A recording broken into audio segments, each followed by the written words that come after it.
HRN listeners. As we celebrate our 15th year, we are deepening our commitment to giving voice to the next generation of food systems storytellers, and we need your help. Our internship and fellowship programs help activate new possibilities for underrepresented and underestimated young people through experiential journalism, audio engineering, and production training. Through these unique programs, HRN helps food equity stewards build essential workforce readiness skills that expand their potential and foster economic mobility. Please consider supporting these critical programs. And with a minimum donation, you can be entered to win a dinner for two at an amazing restaurant in one of 8 cities and tickets to a concert at a great venue in one of those cities. We have incredible partners across the country who have donated, as they also share our passion for helping to educate the next generation of food systems storytellers. Check out heritageradionetwork.org/15 to donate and enter to win today. That's heritageradionetwork.org/15 to donate and enter to win today. And make sure you donate before March 31st. Thank you.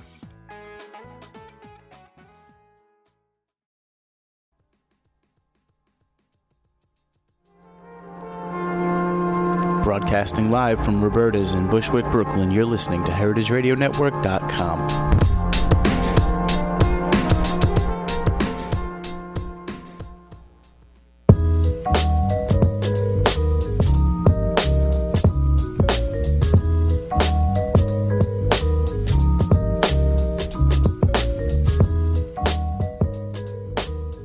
All right, it is Thursday at 1 o'clock, and once again, you've tuned into the Heritage Radio Network. You're listening to The Farm Report. We're coming to you live from the back of Roberta's in beautiful Bushwick, Brooklyn, and I'm your host, Erin Fairbanks. Today on The Farm Report, we're taking a little trip to Connecticut. We are on the line with Terry Jones of Jones Family Farms. Terry, welcome to the show today. Good afternoon, Erin, and thank you for having me. Oh, I am stoked for this show. I mean, going through your bio, getting ready for today, there's like so much wonderful stuff that you and the farm have been a part of for 7 generations, according to your website. So which generation are you? I'm generation 5. Does it get tough to keep track of? Well, I feel very blessed because I'm sandwiched. My dad is still alive at 93. And I get to enjoy life every day with my dad, myself, my kids, and my grandchildren. How cool is that? Yeah, it's a family affair. So why don't we kind of set the scene? Now, obviously, you were born into the farming lifestyle and born into the farm, but maybe you can tell us a little bit about its history, and kind of what it looks like today. Sure. Well, the farm has been here since 1848. Philip James Jones, he was actually Welsh-Irish and came over in the 1830s to visit his brother in Bridgeport, who was a leather harness maker. But the sailing trip was very unpleasant, a lot of storms, very seasick, so he never went back. And he eventually bought this farm in Shelton because it reminded him of his county Kildare in Ireland with the hills and the greenness. And he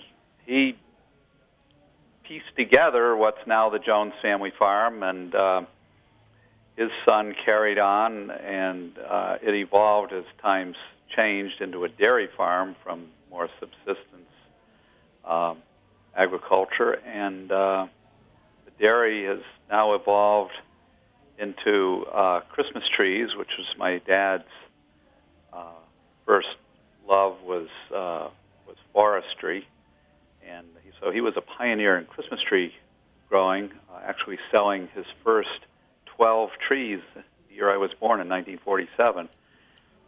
And if you detect a pattern here, it's each generation has kind of started something new. So I got into organic vegetables and then strawberries and blueberries, and our son came along and came back from Cornell with the idea of vineyards and winemaking, and remains to be seen what his sons might do. Well, it's exciting. Seems like the possibilities are limitless, and I am excited. We're going to actually have Jamie on the show next week to talk a little bit more about his work in the winery and get his perspective on the farm. Well, how big is the farm? What is the layout, and what are White Hills?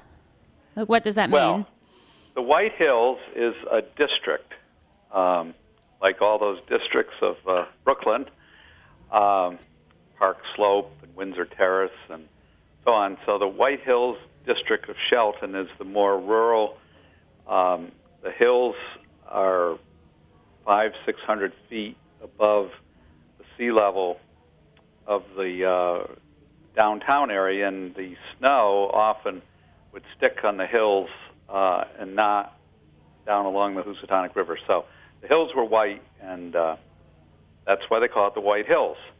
Okay. Although there's another school of thought, history is always a fascinating subject, that the beautiful chestnut trees, which covered the ridges before their demise almost 100 years ago, in the spring turned white with their chestnut bloom. But our farm is currently about 400 acres. We've increased its size significantly in the last 2 or 3 decades, trying to keep ahead of suburban sprawl and preserve as much land as we could, so we're sustainable with land for buffering against the urban fringe and give us healthy crop rotations.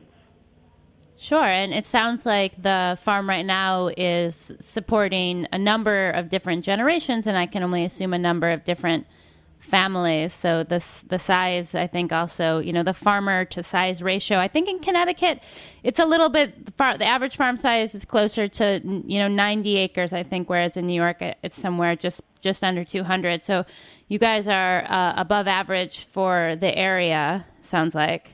Right. But the other thing that makes us a little unique is that every crop, everything we grow is sold here at the farm directly to families coming out to harvest their own. The exception being, of course, the wine. It's made here, but they don't harvest it. It'd be a long process.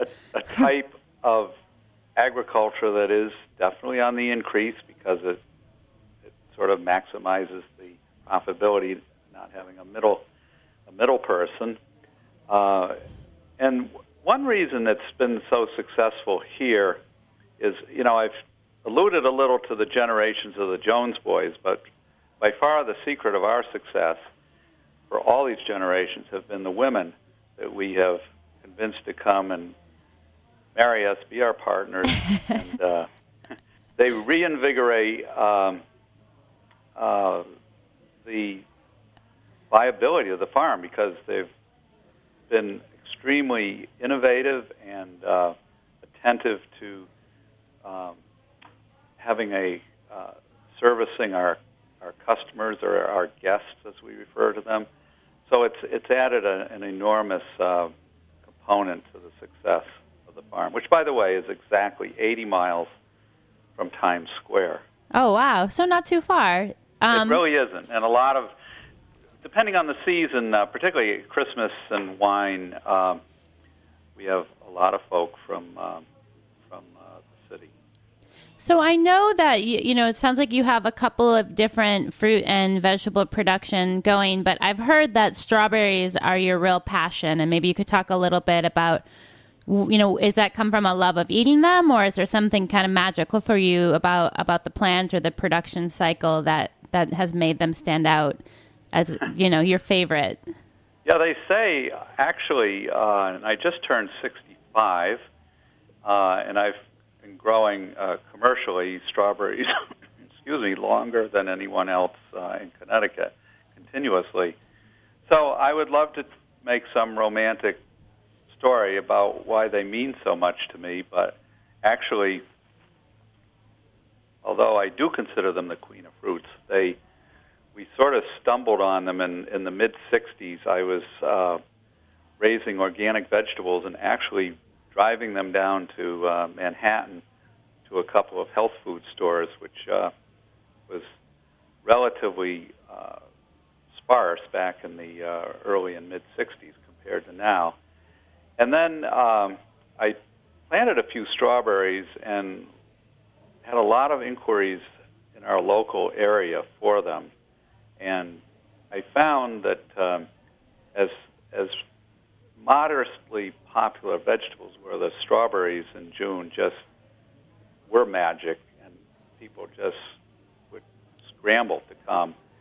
And they wanted to pick their own, and that's how it all began. I know that was definitely every June my mom hauled our butts out to the strawberry patch. And then as I got a little older, I would make extra money in the summer picking berries for the local grocery store. But that really led me to kind of dislike the berry after, I think, eating my weight several times over. So I bet I can, and I haven't met you, but I bet I could document your age if you tell me the piecework rate that you were paid for picking a quart of strawberries. Man, I don't even remember, but I do remember that the amount that they paid us was exactly the same amount they sold the berries for in the store, which I thought was so strange. But basically, they were using it as a tool to kind of get people to come down to the grocery store in the hopes that they would pick up other things if they knew that they could get freshly picked berries. Well, that's very impressive, because I knew one of my colleagues who's since passed away, but when he was a child about 80 years ago, I think he was paid a penny. And in the mid-'60s, when we were picking, I believe we paid a quarter. And actually now, all the berries we sell, people harvest their own. So I'm not sure what the rate is, but it's definitely changed. As most food items have. So one of the things I feel like comes up during berry season here in the cities, you go to the market, and over the last few years, I've seen this real push to identify which variety of berries, and different farms have gotten, I think, identified with specific types, and there's been this discussion amongst chefs, savory and pastry, as to which variety is best and why, and whether a small berry is better or a big berry, or, is it that the darker the berry, the sweeter the juice? Is that true? And I wonder if I could just get your take as someone who's had, sounds like about 50 plus years experience growing them, if there's a variety or a size or that sticks out to you as the best. You're absolutely right. There's enormous difference in flavor from cultivar to cultivar, variety to variety. It can vary. We have fields in our low-lying valley, and we have fields on top of a hill. And there's actually, in some years, a difference in flavor from the valley to the hill. There can be a difference from soil type to soil type, and the weather, the amount of sunshine, can play a major role. So, in nature, the only constant is change. But that said, I think this is one of the great attributes of developing, know your farmer and buying local, is you can drill down and get into varietals and flavors, and we have, and we're always trying new varieties, but we do intentionally select the best flavored varieties, and we specialize now in we have Kent, our select Cavendish, and one of the new favorites from Italy, Eros. Which is a very sweet berry. And so there's a lot to this, and it can be a lot of fun. Are you sitting in the winter looking over like a catalog, deciding which, there was like a little picture of the berry looking cute and a write-up, and is that how you're selecting, or is it more word of mouth? And then I'm also just curious, like, do you have a sense of how many types of varieties there are? Oh, there are. Worldwide, there's hundreds. It's phenomenal. It's and I will say this: it's less about looking in catalogs and more inquiry-based, experiential, visiting with other growers. Many farmers go to conferences and so on in the wintertime. Although this winter it seems like we hardly stopped farming. Yeah. But it's word of mouth from our colleagues around the country, and that's another factor, is region of the country. Different varieties definitely perform better. And there's also the fascinating perspective that as the climate seems to be evolving, these varietal successes may change as the climate changes. Oh, yeah, I'm sure that'll have an impact. I know that when you kind of go to a more conventional grocery store, you know, they obviously generally have strawberries year-round, and they're always, you know, really big and not super tasty. And I'm guessing, you know, you don't you don't pick up many of those. But are those are those differences between the store-bought berries and kind of the berries one would find out at your farm primarily just a reflection of all those choices that you've talked about? I'm assuming they're a different variety, they're grown in a different environment. I mean, do you think we shouldn't be eating strawberries outside of June, or? Well, I'm a believer in personal choice, but I do think that we have, and this is sort of a paradox, but I think in trying to have everything all the time, we have diminished our appreciation of what something truly of the highest quality picked, vine ripened in season really is.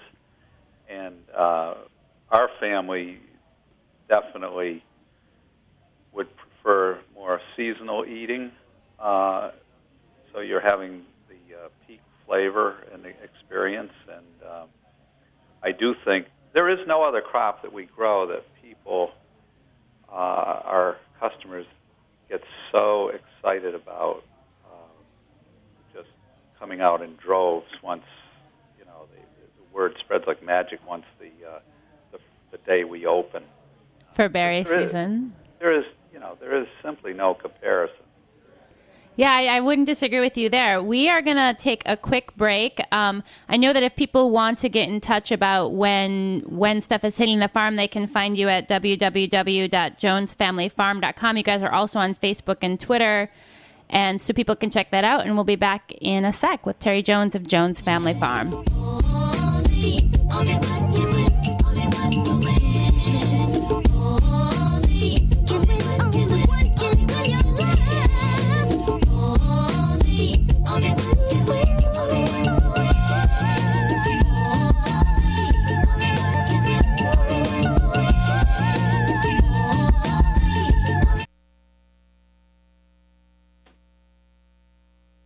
Whole Foods Market creates win-win partnerships with our suppliers, and we'd love to tell their stories.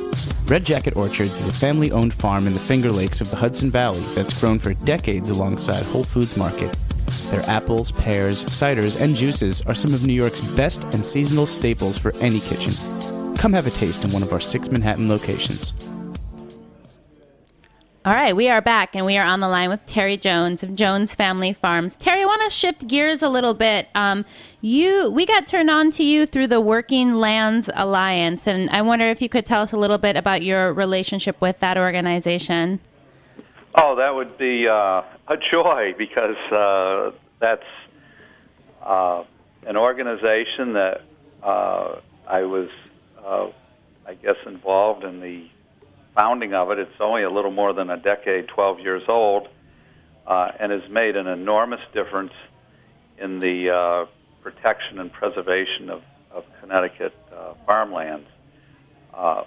And I might just read or recite our mission statement. The Working Lands Alliance is a broad-based coalition that through fierce cooperation champions policy and education initiatives to protect Connecticut's productive farmland and advance local agricultural viability.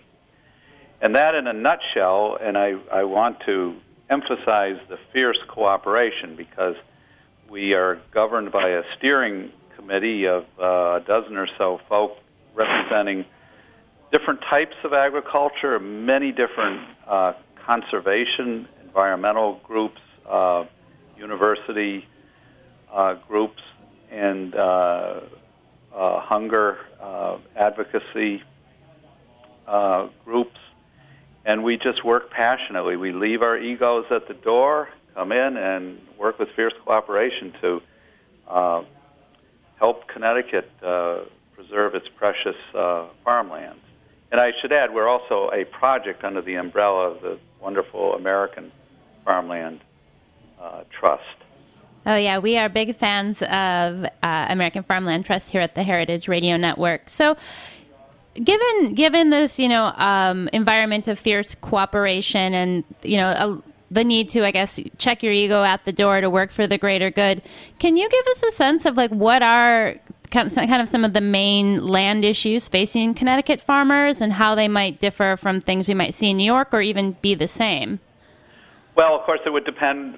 There's certain common denominators any place in the country, but probably almost more than region, it's a relationship of how close you are to the urban fringe and the value of land and the competition for good land for,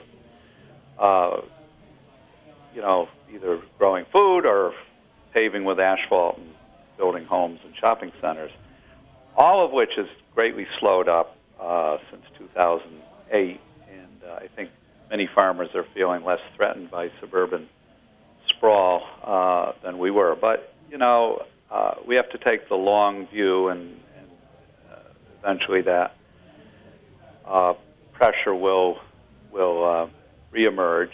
But meantime, I think it's giving, in concert with the passion for local food and better health and nutrition, actually opening up more viable opportunities to keep farms farming, which is terrific. We're a great advocacy group that has had wonderful leadership. In our existence, our guiding light was Mark Winnie of the Hartford Food System, who is now in the Southwest, but he was a great visionary.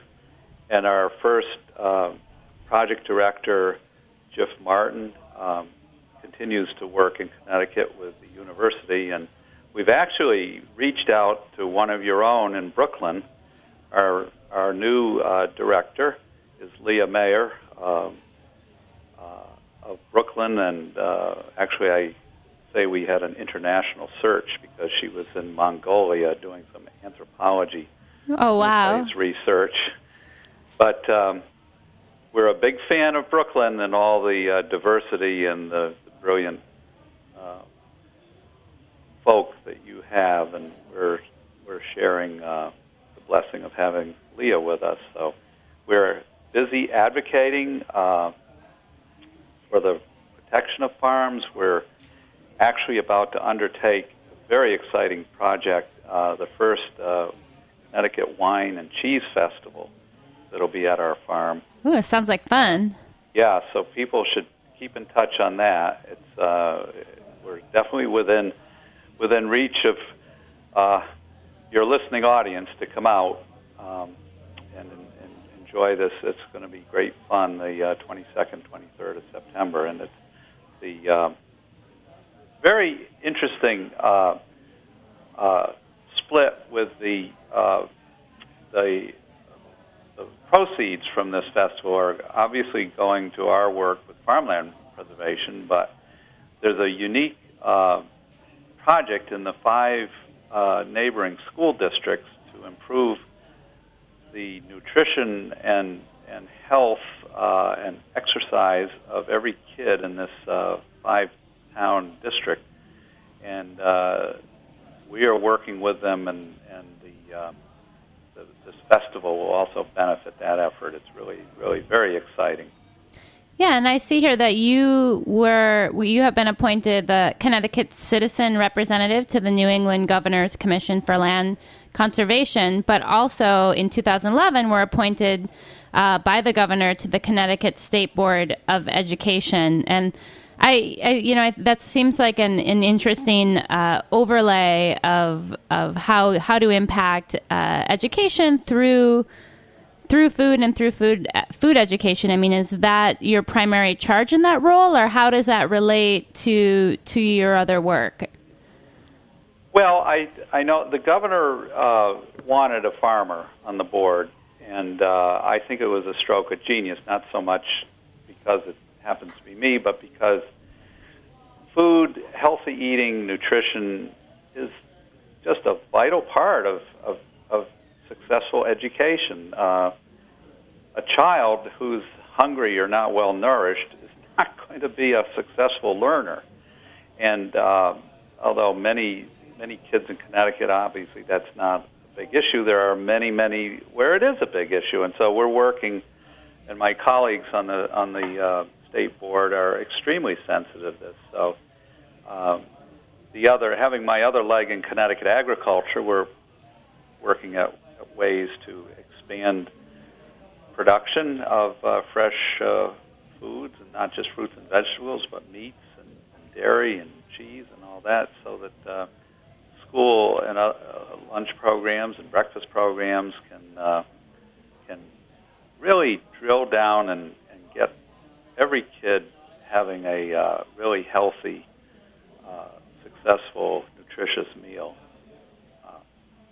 There's a lot of buzz about it, and it's an exciting time. It is exciting, and it's like, I think the challenge is, transitioning that buzz and excitement into something, tangible for the students, and then also for the people producing food in your region. And you have your feet or your hands or both, I guess, in a lot of different buckets. And I think historically, farmers in America have really driven a lot of the change that's shaped the country. And I'm just curious, in your many roles, if you have any advice for, next generation farmers as far as, what mantles or issues that they should be looking to in addition to, obviously the day-to-day business of running a farm, or how you see this next generation kind of shaping the country? I think it's absolutely critical that they are involved in their community, both in helping educate the community. We have a robust education program on the farm, and the kids that come, it's inquiry-based and successful. And, every farm can partake at least a little bit of that. I think that we're very concerned to be leaders in environmental practices.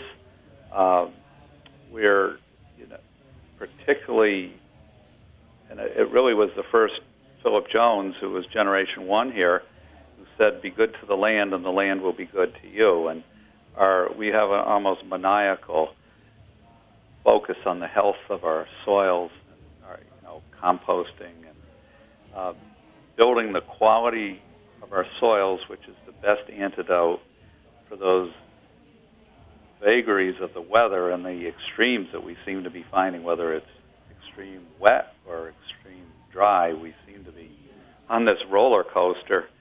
The only thing for sure is it's going to be extreme one way or the other. And having a healthy soil high in organic matter and filled with its own biological ecosystem is really the best antidote for that. And so we do it and we preach it, and I think that's an important part of being a farmer today, and actually, being a good citizen. You have far more influence in the way you live and the way you set an example than what you say. That's totally true. And one of the other areas that you do work in with regards to this type of environmental stewardship is brownfield remediation. And I was wondering if you could kind of explain a little bit of what that is and what that looks like for our listeners. Well, and certainly Connecticut is doing some good things. There's tons more to do, but to reshape, revitalize the brownfields of our old industrial sites. We are a little unique as a farm because in 1956, the United States Army came knocking on my grandfather's door and said, "We need part of your farm for a Nike missile site." You tell kids today Nike, and they think it's sneakers. Well, they were the one of the early waves of our coastal defense with missiles at the height of the Cold War in the mid-'50s. So sadly, our hilltop was stripped and fenced out of the farm with a chain-link fence. And interestingly, at the time it was constructed, the engineers said, by the way, this technology is already obsolete. So it was not a big surprise that 18 months later it was abandoned. And our family, 3 generations of us have worked, and it took 40 years to reacquire it. It was a very, we'll never forget the afternoon that the paperwork was signed, and it was part of it. I really, truly can emphasize with the Native Americans, I mean, it was something we never wanted to be taken from us, and so hence brownfields remediation, because it left our family pristine and it came back a mess, and we have devoted the last decade to cleaning it up and putting it back in production. And I must say it's a daunting task, but I think we've been quite successful. It's certainly very rewarding.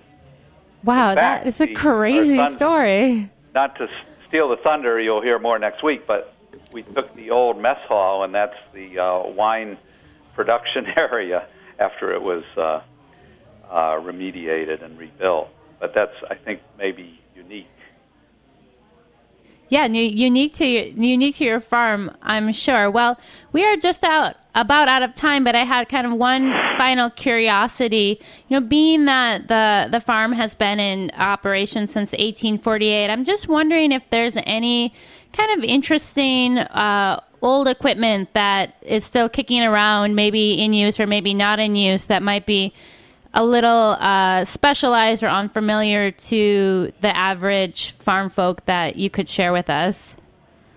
Well, I'm sure there are a number of items, and one of our dreams is to document some of them. They are in storage and have them on display. Nothing directly comes to mind, but I will say one thing that's very interesting. In 1966, I bought my first tractor. It was a Farmall 140, and I still use it every day on the strawberries. And it's that basic tillage component, and you know, that's the amazing thing about agriculture. We have amazing new technology, but some of the basic production techniques are still on basic principles, and the fact that they can still use this almost 50-year-old tractor, we take good care of it, and it's still out there running. Compare that to your computer. Oh my gosh, I don't even want to get into it. Definitely not a similar lifespan by about 500% on my computer. Well, Terry, thank you so much for joining us today. We look forward to speaking with Jamie next week. In the meantime, our listeners can check out more about the Jones Family Farm at www.jonesfamilyfarms.com and get ready for strawberry season.